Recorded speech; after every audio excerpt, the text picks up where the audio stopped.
Everyone. Welcome back to the assignment portion of my teaching memo. As usual, I'll start off with the learning targets. There are 5 of them. First, you need to define the 3 major types of reliability. 2, you need to list and describe the 2 ways a test can be biased. 2 ways. Define disparate impact. It's one of your vocabulary words. And explain why it does not always mean that the test itself is biased.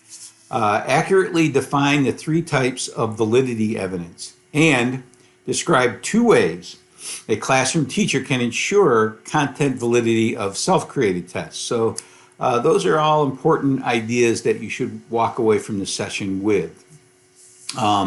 This week we explored the 3 legs of the test creation triangle: reliability, validity, and fairness. This is the 2nd semester that I've condensed these topics into one session in order to add observation and performance assessment to the course.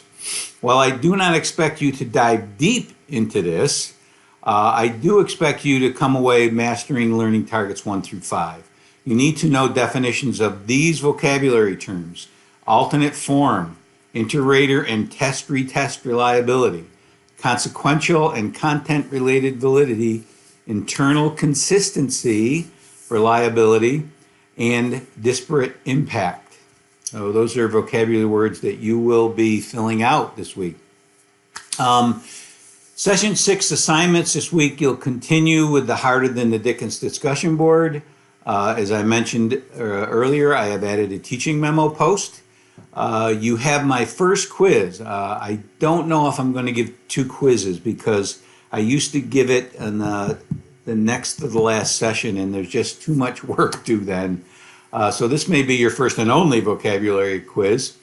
The hard copy is available in course materials. As always, you have 2 chances to take it. I received a couple of inquiries about how to take the online quizzes. So I hope by now you all know that you just go, I will go there right now.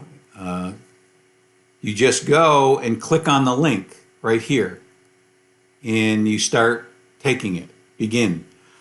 So that's all you need to do to take the vocabulary quiz. There's a couple of things you need to read.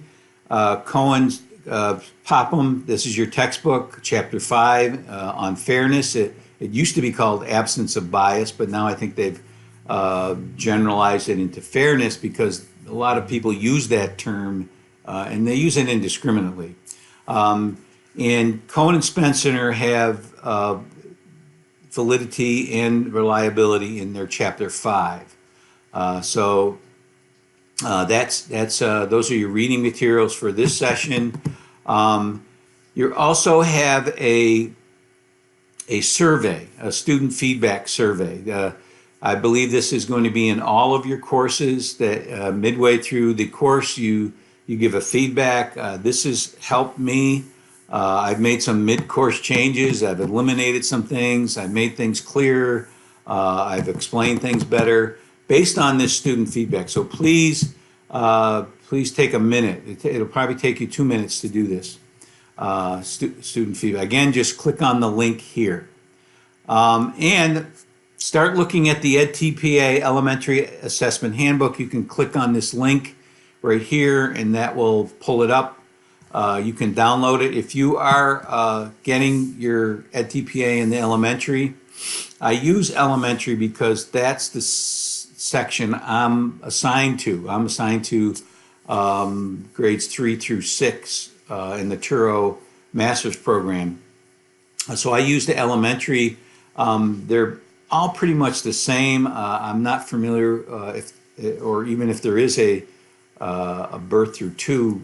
I'm sure there is at TPA, but because that's a certification.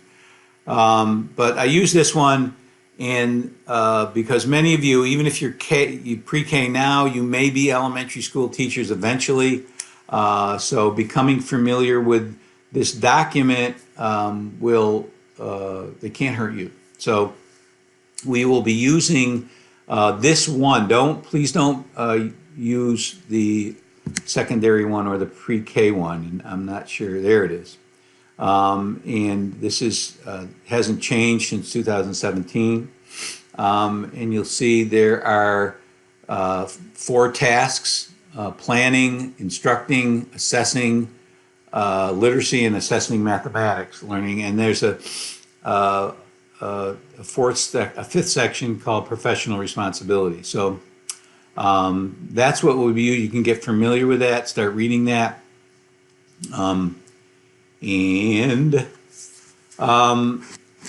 That's it for this week. Don't forget to continue with the discussion board, and I will be grading your assignments, previous assignments, your videos, and your DEJs, and your initial discussion board posts. All right, that's it. Winter is coming. Halloween is on Wednesday. I would recommend that you all stay away from downtown Manhattan, unless you're one of those crazy people that dresses up and loves Halloween. That's it.